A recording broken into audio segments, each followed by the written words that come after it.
Hello प्यारे बच्चों, good morning to all of you. कैसे हैं आप लोग सभी। आज इस वीडियो में हम लोग पढ़ेंगे gravitation of class 9th lecture number 2। Already हम लोगों ने फर्स्ट लेक्चर कंप्लीट कर लिया है, तो चलिए स्टार्ट करते हैं। यहाँ पर आप देख सकते हैं ये ट्री है और इसके नीचे एक पर्सन जो है ये बैठा हुआ है और पढ़ाई कर रहा है। और आप देख रहे हैं कि यहाँ से एप्पल जो है नीचे की तरफ गिर रहा है। पेड़ से टूट टूट करके एप्पल नीचे की तरफ गिर रहा है। बच्चों, जब एप्पल पेड़ से टूट करके नीचे की ओर गिरे तो आपके मन में आना चाहिए एक सवाल और वो सवाल क्या होना चाहिए, इस पॉइंट को पढ़ते हैं। The gravitational force of earth और gravity of earth is responsible for holding the atmosphere above the earth, for the rain falling to the earth and for the flow of water in the river। कह रहा बच्चों कि gravitational force of अर्थ जो है या gravity of अर्थ जो है वह रिस्पॉन्सिबल है। किस चीज के लिए रिस्पॉन्सिबल है?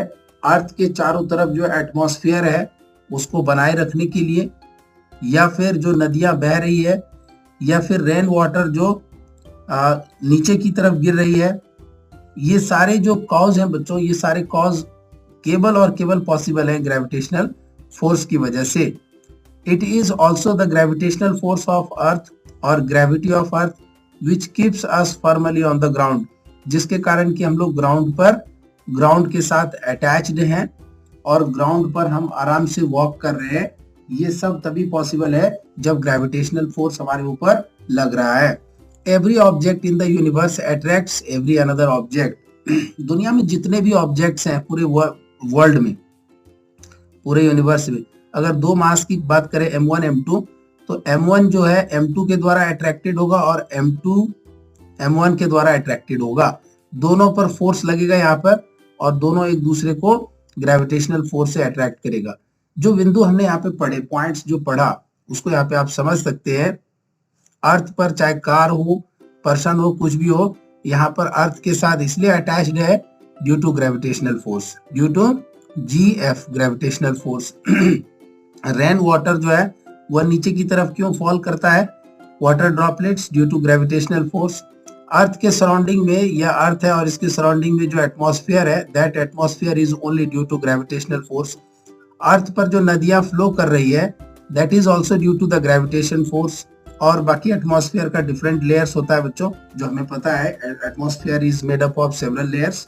तो एटमॉस्फेयर का existence near the surface of earth इसलिए है क्योंकि यह जो अर्थ है इस पर कंटिन्यूअसली एक ग्रेविटेशनल फोर्स अप्लाई कर रहा है। सो इन सारे तथ्यों को जानने के बाद न्यूटन ने बहुत ही सरल तरीके से एक लॉ दिया जिसको न्यूटन्स लॉ ऑफ ग्रेविटेशन कहते हैं। और उन्होंने कहा कि every object in this universe, दुनिया में जितने भी ऑब्जेक्ट्स हैं, attracts every other objects with a certain force, and this force with which two objects attract each other is called the gravitation force or gravity।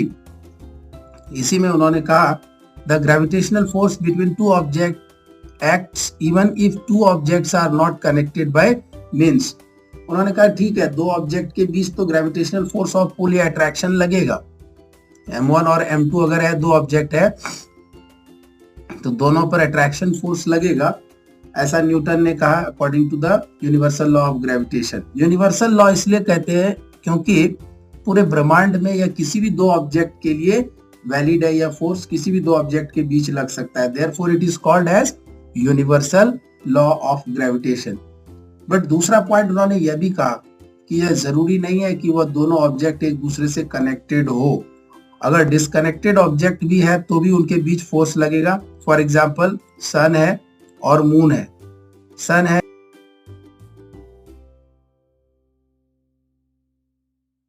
है यहाँ पर, यह अर्थ है और यह मून है। आप देख सकते हैं बच्चों, अर्थ और मून के बीच कोई कनेक्शन नहीं है, अलग अलग है, बट फिर भी यहाँ पर फोर्स लगेगा। This force is called gravitation force.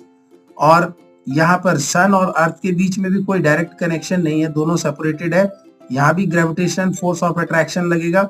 या मून और सन के बीच में भी ग्रेविटेशनल फोर्स ऑफ अट्रैक्शन लगेगा। ये सारे ऑब्जेक्ट्स डिस्कनेक्टेड ऑब्जेक्ट्स हैं। मान लेते हैं दो ऑब्जेक्ट है जो कनेक्टेड है, जो अर्थ पर है, अर्थ के सरफेस पर है, और दोनों M1 और M2 जो है दोनों कनेक्टेड अगर है, तो भी इनके बीच जो फोर्स लगेगा, force of attraction, gravitational force of attraction according to Newton, वो इस तरह से होगा, ये इस तरफ अट्रैक्टेड होगा and this one will be attracted towards M1। सो यह पॉइंट काफी इंपॉर्टेंट है। एक और पॉइंट ऐड करते हैं यहाँ पे, if the masses of the object are small then the gravitational force between them is very small which can not be detected easily.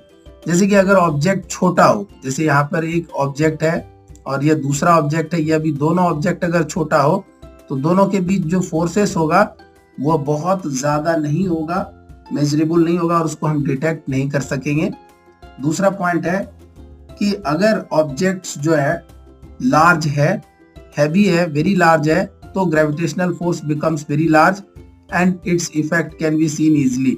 For example earth है, अर्थ काफी बड़ा है, वेरी बिग है, बहुत बड़ा है, और यहाँ पर एक छोटा सा स्टोन को अगर आप ऊपर की तरफ उछालते हैं अर्थ के सरफेस से, तो आप थोड़ी देर में ऑब्जर्व करते हैं कि स्टोन वापस नीचे की ओर गिर रहा होता है। ऐसा क्यों? क्योंकि अर्थ काफी बड़ा है एज कंपेयर टू स्टोन, और यहाँ पर जो है अर्थ का जो ग्रेविटी है वो बहुत ज्यादा है, क्योंकि अर्थ का मास बहुत ज्यादा है।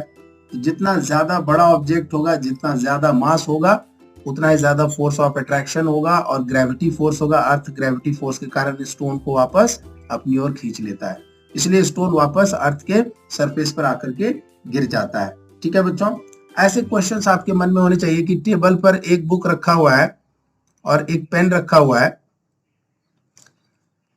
दोनों के बीच में कुछ दूरी है, बुक और पेन के बीच में कुछ दूरी है, लेकिन दोनों एक दूसरे को अट्रैक्ट करके एक दूसरे को नजदीक नहीं ला रहा है। ऐसा क्यों? ऐसा इसलिए, ये क्यों, यहाँ पर क्या ग्रेविटेशनल फोर्स नहीं लग रहा है? अगर आपके मन में ऐसा प्रश्न आए तो बिल्कुल बच्चों ग्रेविटेशन फोर्स लग रहा है, लेकिन चूंकि इनका मास इतना कम है बुक और पेन का, कि यह दोनों एक दूसरे पर जो भी फोर्स अप्लाई कर रहा है वह फोर्स बहुत इफेक्टिव नहीं है, जिसको हम डिटेक्ट नहीं कर सकते हैं। लग तो रहा है बट डिटेक्ट नहीं कर सकते क्योंकि बहुत स्मॉल मास है। So only gravitational force can be experienced when the mass of the object is very very high. ठीक है बच्चों, सो इस वीडियो में आपके लिए इतना है, मिलते हैं अगले वीडियो में।